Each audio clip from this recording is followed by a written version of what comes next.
সুন্দর গোছানো উপস্থাপনা অন্যের হৃদয়ে আপনার একটা ছবি আঁকে। আপনার কথাটা যখন কারো জীবনের জন্য অত্যন্ত গুরুত্বপূর্ণ কাজের কথা হয়ে ওঠে, তখন এক সাক্ষাতেই সে আপনাকে সারা জীবন মনে রাখে।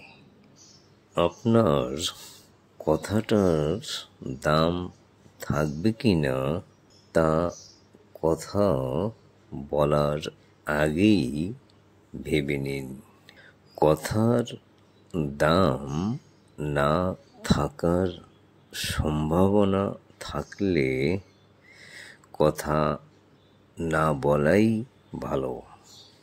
কেননা আপনার কথাটা যদি তার কাছে যথার্থ মর্যাদা না পায়, আপনার কথার সাথে আপনার ব্যক্তিগত মর্যাদাও ক্ষুণ্ণ হবে।